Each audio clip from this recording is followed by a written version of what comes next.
How would someone fail as a neurodivergent person? Not knowing that you're neurodivergent, not being clear about that, not having been raised with a sense of difference or a sense that how you were seeing or perceiving the world was normal and okay. So that's your first step on how you fail. So, and that's not necessarily an individual's failure to some degree, because the system around them, the parents, on how they're raising their children, is going to miss that neurodivergency or move from a space of not really getting who that child is. My oldest, Gabriel Samuel, is 30, getting to be 33 at the end of the month. He's 32. Yeah. And my youngest, Jules Anthony, is 28. My wife and I, Edie, who we've been married 34 years, in raising these two children, saw their neurodivergency very early on. Mm-hmm.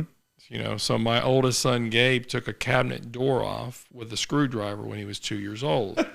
Yeah. And was proud of himself because he had seen me use a screwdriver. So his, not even necessarily neurodivergencies, but his creativities and his drive was always there. This child walked at 9 months old. Yeah. And so he was, as my wife said, he was born with his eyes wide open. And he's still that way. Yeah. But the challenges in raising children who are neurodivergent at any level is that if you don't meet their needs, they don't know what needs they have that need to be met.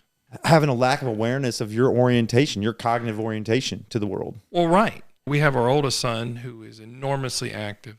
My wife is an art teacher, so she allows him to tape the house and string the house. And I bought him a set of kids' tools when he was 2 or 3 years old, and he threw them on the ground because he was mad because he wanted real tools. So I'm going to Home Depot and getting little finishing hammers and setting him up a board with things to take apart. So we taught him to take things apart and, you know, in a way that was meaningful. He had an activity box with him all the time, so he had things he could do. Yeah.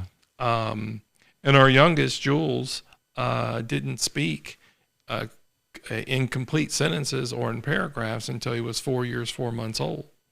And so he only had about 10, 15, 20 words until he was 4 years old. Now, most people would be highly alarmed by this, you know, or something's wrong here. Mm-hmm. I had some brilliant people around him. And here's my wife as a teacher. She's in professional education. I'm a therapist, already dealing with ADHD by that time. I'd started that in 1989. And here's our child who's developing socially. He's developing, you know, physically, but he has his own form of sign language since he allows us, you know, helps us to know what he needs. And here's a child at 4 years and 4 months old starts talking in paragraphs. And so much of neurodivergency, Phil, comes into a space of misunderstanding, because if you look at neurodivergency, you have to look at something called neurodevelopmental theory along the line of learning. So how does the brain develop along the lines of learning in a way that has its own hair color, height, and weight? You can't predict it exactly. Yeah. So we know we have developmental norms. So my son's developmental norms for beginning to speak were delayed. Mm-hmm. So you can find lots of savants or other people who were delayed in their, he was developing. So my son also, Jules, at 2, 3 years old, would do watercolors. And he'd do watercolors for like 45 minutes. Oh, wow. And he'd take a brush and clean it and touch it maybe in the red or something and come over and touch the painting, and he'd go back. And so here was this kind of dive of him doing things as a child that were beyond kind of what a 2 or 3 year old would do, but he wasn't talking. So here's that neurodivergency of imbalance, right? He was growing up in an imbalanced way. And as he grew up, he had challenges with language-related issues that were more on the dyslexia spectrum that was supported through his elementary years. And he, phenomenal adult, incredible adult. But, you know, his painting reminds me of something happened to him in a neurodivergent way. So at 19, he did an abroad program with his college. He was studying biology as an undergraduate at Clark University. And Clark University was a sister school to Emory University out of Atlanta. Well, Emory had a exchange program with the Dalai Lama.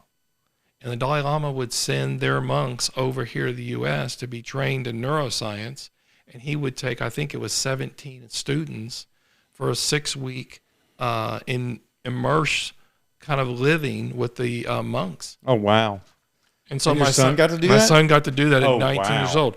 My son sat with the Dalai Lama and about 17 other students in a room with the Dalai Lama. Oh, goodness. I'm still in awe. Yeah. It's one of those things I was like, okay, parent chaperone, please. My son learned so much, but when he was over there with the monks, they were teaching sand painting.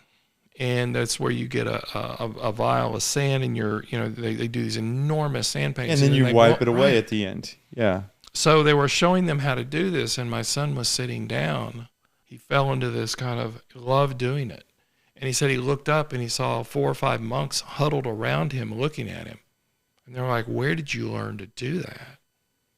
'Cause he had this ability to just, lay the sand in this incredibly even way. Yeah. And as I remember, he told it, he flashed back to that 3 or 4 years old when he was painting. Oh, wow. So back to the question of how you would fail, it's not having an awareness or a knowing of your place in the world and how you orient Right. to the world. And you're giving examples of how your kiddos figure that out. Right.